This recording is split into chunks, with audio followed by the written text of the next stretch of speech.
Well, I mean, I think the answer is manifestly no. I mean, I have a very interesting boss, a man called Owen Gottlieb, who's a super fellow. And there's all sorts of remarkable things about all sorts of remarkable things. And what Owen says is, have you ever noticed that creative agencies tend to win business one brand at a time and one market at a time, where media agencies tend to win it one corporation at a time and one continent at a time?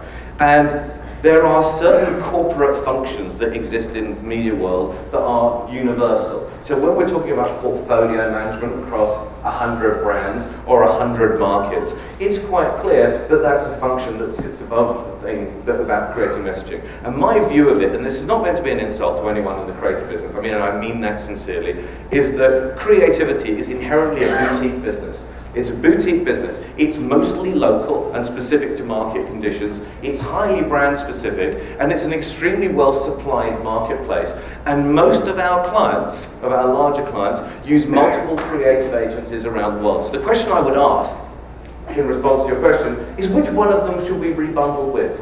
And so I take Media Edge CIA, for example. So WPP has 5, albeit 4 very big creative businesses. It has Gray, it has Young and Rubicam, it has J. Walter Thompson, and it has Ogilvy. So ask the question, Media Edge CIA in North America's biggest creative partner is, the one they share most business with, is BBDO, which is owned by Omnicom. So I ask the question again, which one should we rebundle with? Okay, fair enough. Are there questions there? We have the mics up. Does anybody want to sell anything to them? Okay. I have no budget. Oh, okay, sorry about that. One other, you mentioned very provocative at the end, so I don't want to lose it. Trading on your own account to create value.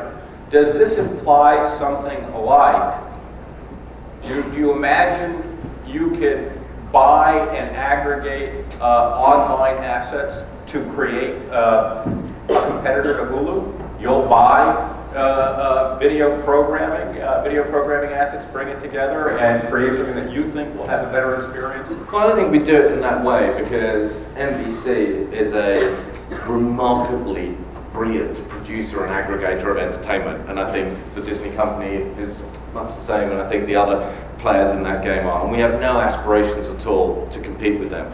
We do have aspirations, however, that if we can find effective relationships with the entertainment production community, that, I mean, yeah, this is one of the interesting things about pilots, Randy. So 1,000 scripts go into the bucket, okay? That's 1,000 scripts that come in.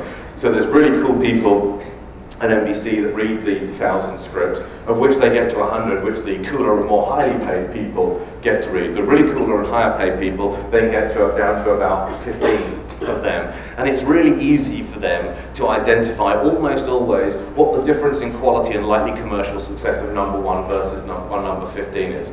But let's say, for example, they can only make 10 of them. How well do you think they're able to determine what the likely success is between the 10th best one they choose and the 11th best one they choose? There are opportunities for businesses like ours, particularly if we can form relationships with the production community and say, well, you know what, we think that's okay, so we're going to finance the making of that, and we'll push it into distribution, wherever that distribution may be, to NBC itself, to Hulu, or even to YouTube, and say, that's something. Now, if we do that, and we're prepared to do that, then we should earn some money out of it. Last question, unless there's one out there. Oh, I see one way in the back. Way in the back. Oh, sorry. No. It's McGee. The question of risk, I think that's a very important point. Can you talk about that? How can companies really afford to take the risks? Agencies always do talk about partnerships, and yet they're never willing, it seems, to take the risk. Well, it depends on who you're prepared to share the risk with. We quite clearly recognize that our ecosystem, I'm up to the limit now of allowable uses of ecosystem. We should have actually had a pot, $5 in our ecosystem